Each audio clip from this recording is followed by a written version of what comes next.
Assalamualaikum warahmatullahi wabarakatuh. Perkenalkan kami dari Global 2. Anggota kami, Saya Muhammad Rizno Nugrah Ramadan. saya Deva Duan Pratama. Saya Mutriwan Saputra. Saya Ikhwanul Fajar. Pada kali ini, kelompok kami akan membahas mengenai manajemen sumber daya manusia.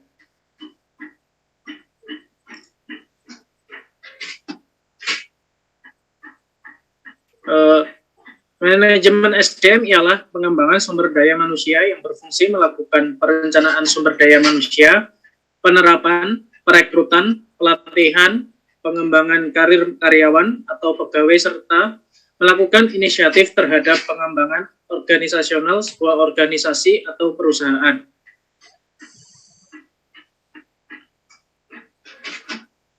Tujuan manajemen SDM. Tujuan pengembangan sumber daya manusia secara umum adalah untuk meningkatkan kualitas para pekerja atau manusia melalui program pendidikan dan pelatihan agar menciptakan sebuah produk yang berkualitas dan mampu memajukan perusahaan atau organisasi. Tujuan-tujuan MSDM ialah 1. Tujuan organisasional, lalu fungsional, kemudian kemasyarakatan, dan yang terakhir personal. Kemudian lanjut ke fungsi sumber daya manusia. Tujuan manajemen sumber daya manusia adalah untuk mengelola manusia seefektif mungkin agar diperoleh suatu sumber daya manusia yang paling memberi manfaat. Manajemen sumber daya manusia merupakan bagian dari manajemen umum yang memfokuskan pada sumber daya manusia. Secara singkat, fungsi manajemen sumber daya manusia adalah termasuk pelatihan, pembinaan, peralatan, pengawasan, dan saran hukum untuk perusahaan. Manfaat SDM, MSDM. Sumber daya manusia merupakan aset paling penting dalam sebuah perusahaan sehingga hal ini perlu dirancang secara efektif. Beberapa manfaat yang bisa diperoleh dari manajemen sumber daya manusia antara lain. Yang pertama, perusahaan dapat memanfaatkan sumber daya manusia yang sudah ada secara baik. Yang kedua, produktivitas dari karyawan yang sudah ada semakin meningkat. Yang ketiga, penentuan kebutuhan tenaga kerja atau karyawan. Kemudian, penanganan informasi ketenagakerjaan, dan yang terakhir, penelitian. Kemudian, faktor-faktor yang mempengaruhi sumber daya manusia. Yang pertama itu faktor internal.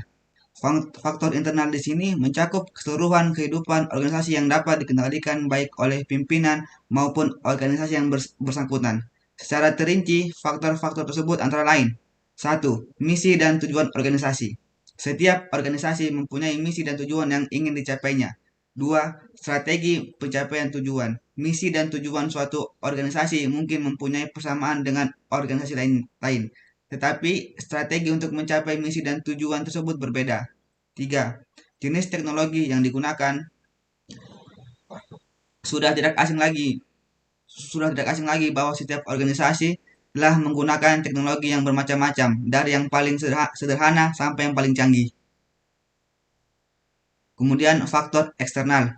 Organisasi ini berada dalam lingkungan dan tidak terlepas dari pengaruh lingkungan luar di mana organisasi itu berada agar organisasi melaksanakan misi dan tujuannya.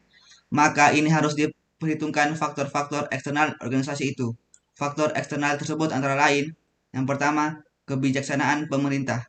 Kebijaksanaan pemerintah baik yang dikeluarkan melalui perundang-undangan, peraturan-peraturan pemerintah, surat-surat keputusan menteri atau pejabat pemerintah, dan sebagainya adalah merupakan arahan yang harus diperhitungkan. Yang kedua, sosial budaya. Faktor sosial budaya masyarakat tidak dapat diabaikan oleh suatu organisasi. Yang ketiga, perkembangan ilmu pengetahuan dan teknologi. Perkembangan ilmu pengetahuan dan teknologi di luar organisasi ini telah demikian pesatnya.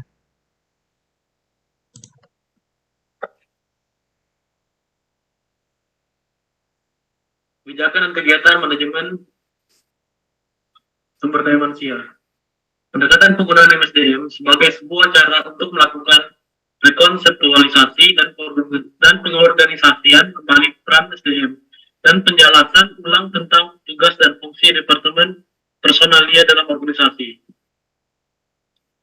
Berdasarkan pendekatan tersebut, WES menyatakan ada 4 kebijakan utama dalam MSDM, yaitu yang pertama, Employee Influence, yang kedua ada Human Resource Flow, yang ketiga ketiga ada reward system, yang keempat ada work system. Sementara itu, dengan merujuk pada pendapat ahli-ahli lainnya, UIS menyatakan kegiatan MSDM terdiri dari 4 proses generik, yaitu yang pertama ada selection, kedua appraisal, yang ketiga reward, yang keempat development.